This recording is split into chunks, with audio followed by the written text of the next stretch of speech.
New Hampshire Democrats, please welcome to the stage Marianne Williamson.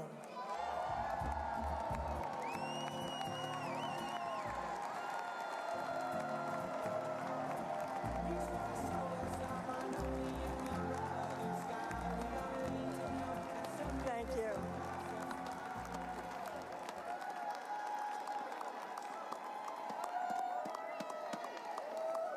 Thank you. We have a very historic task on our hands.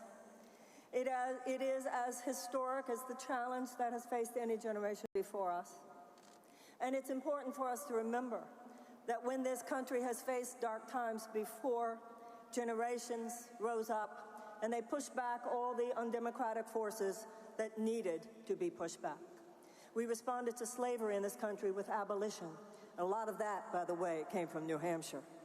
We responded to oppression of women with two major waves of feminism and the women's suffragette movement. And we responded to institutionalized white supremacy and segregation with the civil rights movement. In none of those cases, ladies and gentlemen, was the change, the fundamental transformation initiated or even led by the U.S. government. In every single case, the U.S. government represented the forces of the status quo. Abolition and women's suffrage and the civil rights movement, they all happened because the people rose up and the people stepped in.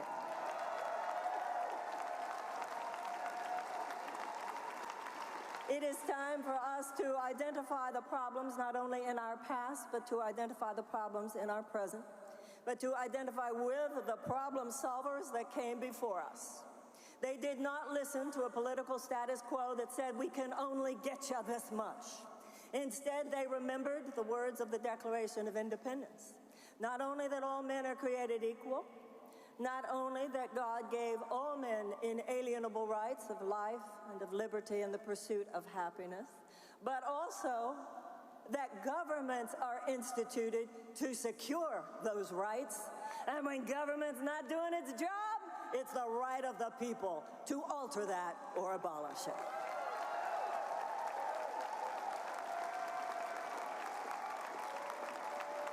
Now, I'm certainly not suggesting that we abolish it, but I'm suggesting that it is the most patriotic and traditionally rambunctious and revolutionary American thing to do, to be a generation that rises up and says to all undemocratic forces and all political forces that in any way conspire with them for the sake of the money they bring to the table, that's it, this stops right now.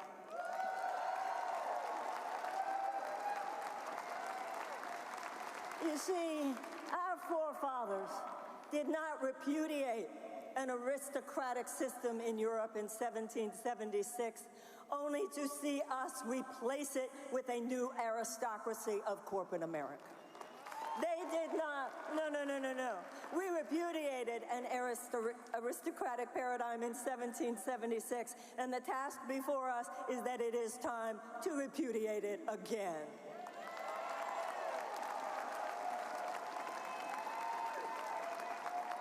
The idea of a bunch of corporate aristocrats dropping crumbs from the table in the form of jobs, even the idea of any political forces, even on our own team, who would say to the American people, you shouldn't take those crumbs, we can give you a cookie.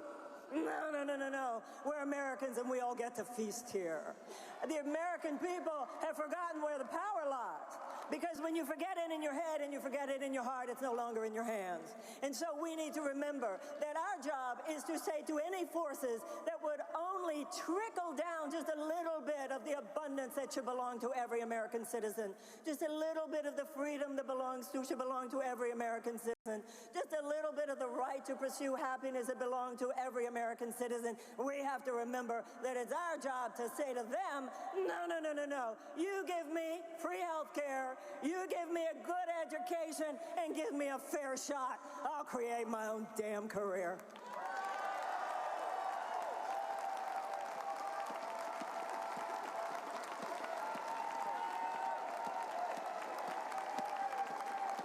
Even if a political establishment is willing to normalize the despair of millions of American children who live with chronic trauma, in classrooms every day where they go to school hungry asking the teachers for food, in classrooms that don't even have enough school supplies to teach a child to read. And if a child cannot learn to read by the age of 8, the chances of high school graduation are drastically decreased, and the chances of incarceration are drastically increased. Maybe a conventional political establishment is okay not mentioning this. We're not.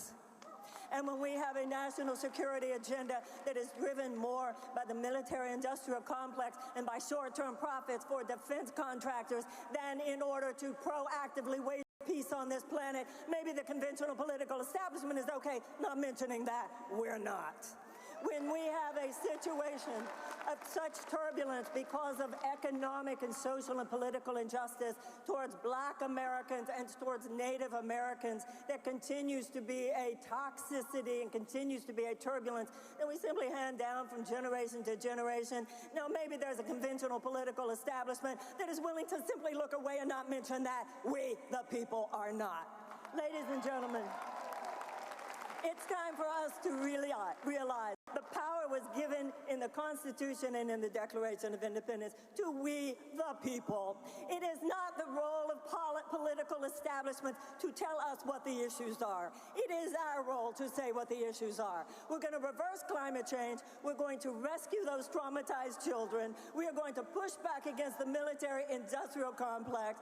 We are going to have the reparative measures that we need with Black Americans and with Native Americans, and we will initiate a season of repair. We will end one aberrational chapter of American history, and we will begin a new one.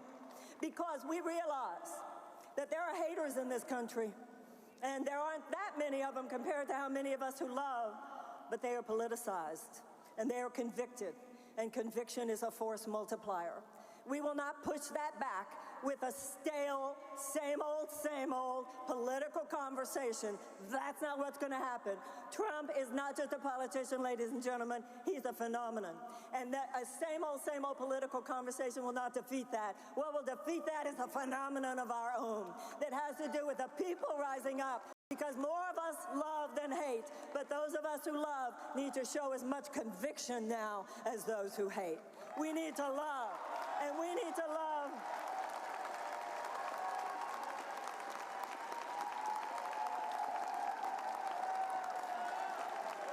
Yeah, we're the people, we got this. And we need to love not only our own children, but we need to love the children on the other side of town.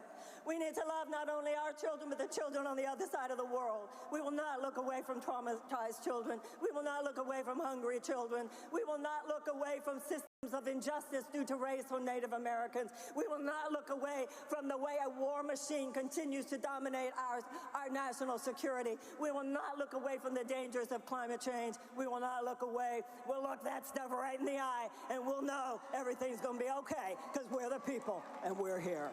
Thank you very